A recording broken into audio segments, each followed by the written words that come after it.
అందరికీ నమస్కారం. ఇక్కడికి విచ్చేసిన క్రియాశీలక కార్యకర్తల కుటుంబాలకి, జన సైనికులకి, వీర మహిళలకి, ఈ క్రియాశీల సభ్యత్వాలు చేయించినటువంటి మన జనసేన కార్యకర్తలందరికీ హృదయపూర్వక స్వాగతం. 2021లో మన జనసేనాని పవన్ కళ్యాణ్ గారు ఎంతోమంది కార్యకర్తలు అనేక సందర్భాల్లో చనిపోవటం జరిగినప్పుడు మా సాయశక్తుల పవన్ కళ్యాణ్ గారి సాయశక్తుల చాలామంది హెల్ప్ చేశారు. కానీ ఇంకా ఎఫెక్టివ్గా, కన్స్ట్రక్టివ్గా ఎలా చేయాలి, వాళ్ళకి ఏ విధంగా మనం సపోర్ట్ ఇవ్వాలి అన్నప్పుడు ఆయన కార్యకర్తలకి బీమా సౌకర్యం చేయిస్తే అది క్రియాశీలక మెంబర్స్ జనసేన మెంబర్స్గా కానీ ప్లస్ వాళ్ళ జీవితానికి ఒక సేఫ్టీ కానీ ఉంటుందని ఆలోచించి ఆయన చేసినటువంటి ఒక గొప్ప ఆలోచన. చాలా పార్టీల్లో చనిపోయిన కార్యకర్తలకి ఆయా సందర్భాల్లో వాళ్ళకు ఉన్నటువంటి రిసోర్సెస్ని బట్టి ఇచ్చిన సందర్భాలు ఉన్నాయి. కానీ ఒక కన్స్ట్రక్టివ్ వేలో ఎలా చేయాలి అన్నప్పుడు ఆయన మనకిచ్చిన అద్భుతమైన ఐడియా ఈ క్రియాశీలక ఈ మెంబర్షిప్. 2021లో 1,00,000 మంది, 2022లో 3,50,000, 2023లో 6,47,000 మంది క్రియాశీలక సభ్యులుగా నమోదు చేసుకున్నారు.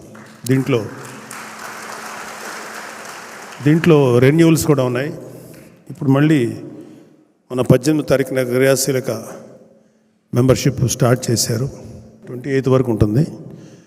కొంచెం వర్షాలు ఇబ్బంది వల్ల ఇంకొక 1 or 2 days ఎక్స్టెన్షన్ చేయమని చెప్పి నేను అడుగుతున్నాను వీళ్ళని, మన ఈ నిర్వహించే వాళ్ళని. సో చనిపోయిన కార్యకర్తల కుటుంబాలకి ఆ వ్యక్తిని మేము తీసుకురాలేకపోవచ్చు, కానీ ఆ కుటుంబానికి ఎంతో కొంత ఆర్థికపరమైనటువంటి సపోర్టు ఇవ్వగలిగేటువంటి అవకాశం మాకు ఈ యొక్క క్రియాశీలక మెంబర్షిప్స్ ద్వారా లభించింది. చల్లపల్లిలో ఒక మేస్త్రి గారు ఆయన ఉండేవారు, తాపీ మేస్త్రి గారు. ఆయన 2022లో క్రియాశీలక దానికి ముందు ఎప్పుడో 21లో ఇప్పుడు చేయించుకున్నారు. ఆ ఇంట్లో కూడా తెలియదు అతను క్రియాశీల మెంబర్ అనేది, జనసేన సింపథైజర్గానే అతను తెలుసు. ఇంట్లో వాళ్ళకి కూడా తెలియదు ఇతను క్రియాశీలక మెంబర్షిప్ తీసుకున్నారని. చాలా చాలా చాలా పేద కుటుంబం. సరే, దురదృష్టం కొద్దీ ఆయన చనిపోయారు. చనిపోయిన తర్వాత వాళ్ళ కుటుంబ సభ్యులు ఎవరికి కూడా తెలియదు ఆయన ఈ క్రియాశీలక మెంబర్షిప్ చేశాడని. సో ఆ రోజు ఆ కుటుంబాన్ని, ఆ చనిపోయిన వ్యక్తి తాలూ కుటుంబం గురించి ఎంక్వైరీ చేసి వాళ్ళ కుటుంబ సభ్యులకి ఆ రోజు జనసేన తరఫున 5 లక్షల రూపాయలు ఇస్తే వాళ్ళు చాలా ఆశ్చర్యపోయారు. మాకు తెలియదండి, మా వ్యక్తి ఇలా చేశారు ఇట్లాగానే అని. వాళ్ళు ఆ 5 లక్షలు అత్యంత పేద కుటుంబం, 2 ఆడపిల్లలు, ఎలాగా లైఫ్ ఉంటుంది, ఇంటికి పెద్ద ఆయన చనిపోయాడు, బ్రెడ్ వెర్నరు, వాళ్ళ కుటుంబాన్ని ఎలాగ మనం రక్షించుకోవాలని పాపం ఆ తల్లి లేకపోతే who ever concern with the family అప్పుడు ఒక ఆపన్న హస్తంలాగా ఇది వాళ్ళ ఇంటికి చేరింది ఈ డబ్బు. సో అదే చెప్తున్నా, చనిపోయిన వ్యక్తిని తీసుకురాలేకపోవచ్చు, కానీ ఆ కుటుంబానికి జనసేన పార్టీ ఎంతో ఆర్థికంగా అండగా నిలబడుతుంది. అలాగే చాలామంది గాయపడ్డారు అనేక రకాలుగా.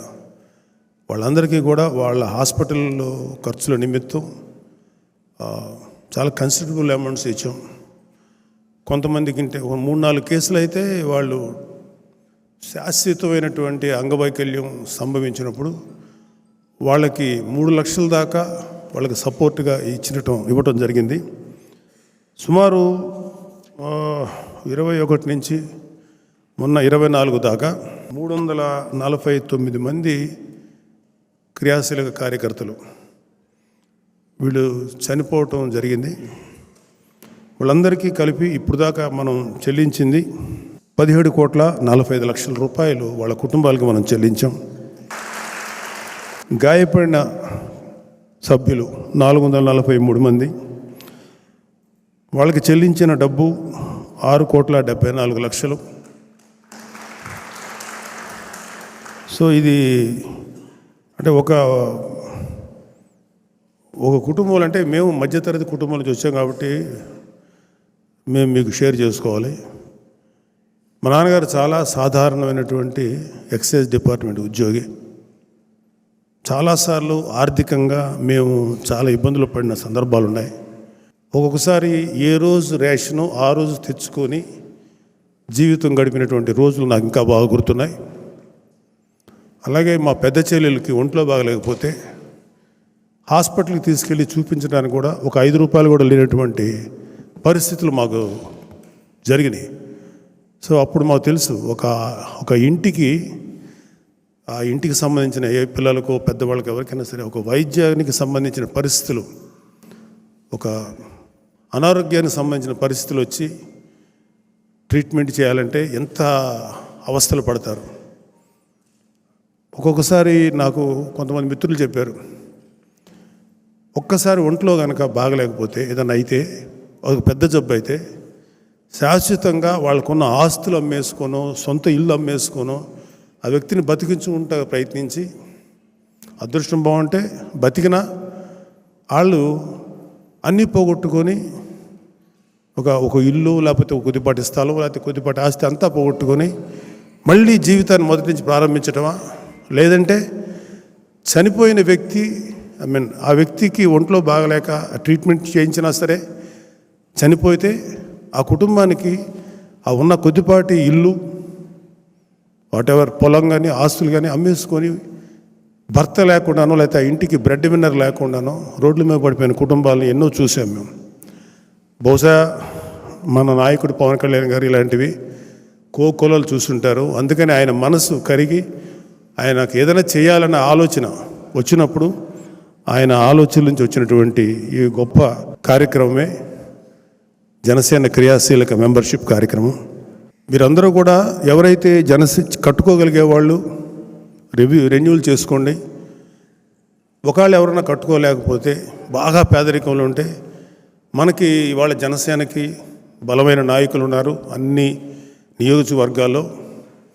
వాళ్ళకి జనసేన క్రియాశీలక సభ్యత్వం తీసుకోవాలని అనిపించినా ఒక 500 కూడా కట్టలేని పరిస్థితిలో ఉన్న వాళ్ళకి ఒక్కొక్క కార్యకర్త అంటే కాస్త సంపాదించుకున్న కార్యకర్త కానీ డబ్బున్న కార్యకర్త కానీ నాయకులు కానీ వీర మహిళలు కానీ ఒక వ్యక్తికి మీరు స్పాన్సర్ చేయండి ఒక 500 రూపాయలు.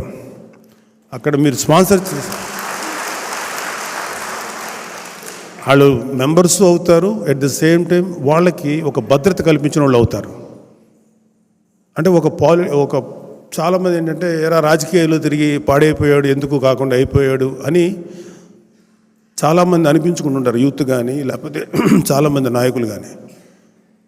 కానీ ఇవాళ జనసేనలో చేరితే జనసేనలో క్రియాశీలక సభ్యత్వం తీసుకుంటే ముందు మా కుటుంబ సభ్యులకు ఒక భద్రత ఉంటుంది, మాకు జీవితానికి ఒక భరోసా ఉంటుందని నమ్మకం కలగజేసింది. కాబట్టి మీరందరూ కూడా మీకు చేతనంత వరకు మీరు సపోర్ట్ చేయండి.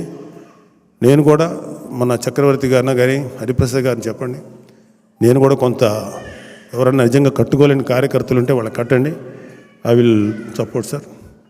ఏమైనా ఉంటే నాకు చెప్పండి, నేను కొంతమందికి చేస్తాను. నిజంగా ఇవాళ ఒక ఉన్నతమైనటువంటి వ్యక్తిత్వం, మానవత్వం, త్యాగనిరతి, గ్రేట్ క్యారెక్టర్ ఉన్న పవన్ కళ్యాణ్ గారు ఎన్నో మంచి పనులు చేశారు. ఆయన రైతులకి వెన్నుదన్నుగా నిలబడి 3,000 మంది రైతులకు నిలబడ్డారు. ఎన్నో సహాయ కార్యక్రమాలు చేశారు. ఎవరిదాకా ఎందుకు 2010లో నేను ఒక నిర్మాతగా దారుణంగా నష్టపోయి కోట్ల రూపాయలు అప్పు ఉంటే ఆ రోజు నాకు నిలబడిన వ్యక్తి మా తమ్ముడు పవన్ కళ్యాణ్ గారు. అలాగే మా అన్నయ్య చిరంజీవి గారు, వీళ్ళిద్దరు నాకు ఒక మూల స్తంభాలాగా నిలబడ్డారు. సో వాళ్ళు ఇచ్చినటువంటి లైఫ్ నాకు ఇది. సో ఈ జీవితాన్ని వాళ్ళ యొక్క ఆశయం కోసం, వాళ్ళ కోరిక కోసం నాకు చేతనైనంత వరకు వాళ్ళకి సేవ చేస్తాను. నాకంటూ రాజకీయాల్లో ఎటువంటి ఆశలు లేవు, ఎటువంటి పదవికాంక్ష లేదు. ఈ పార్టీకి అంటే నేను ఒకటి నేర్చుకున్నాను లైఫ్లో, అయితే నువ్వు చాలా గొప్పవాడి అవ్వటానికి ట్రై చేయండి, ఎవరైనా సరే తప్పులేదు, అది చాలా గ్రేట్. కానీ నాకు అంత కెపాసిటీ లేదు, నేను గొప్పవాడిని అవ్వడానికి చేసే అంత దమ్ము నాకు లేదు. కానీ నువ్వు గొప్పవాడి కాకపోయినా ఒక గొప్పవాడికి అండగా నిలబడు, సపోర్ట్గా నిలబడు. నేను అది చేయగలిగాను. సో పవన్ కళ్యాణ్ గారి ఆశయం కోసం, ఆయన ఆశయాలు నిలబెట్టడం కోసం నాకు చేతనైనంతవరకు చేస్తాను. నాకు వయసు సహకరించినంత వరకు చేస్తూనే ఉంటాను. కానీ నిజంగా ఇవాళ మన అదృష్టం కూటమి ప్రభుత్వం రావటం, అలాగే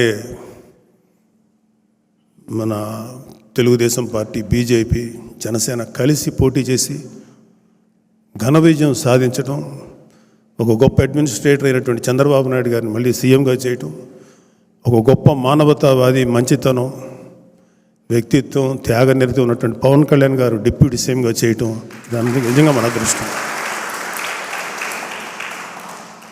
సో వచ్చి నెల అంటే ఇది out of the context, sorry to say this, వచ్చి 30-40 డేస్ అవుతుంది ప్రభుత్వం ఏర్పడి.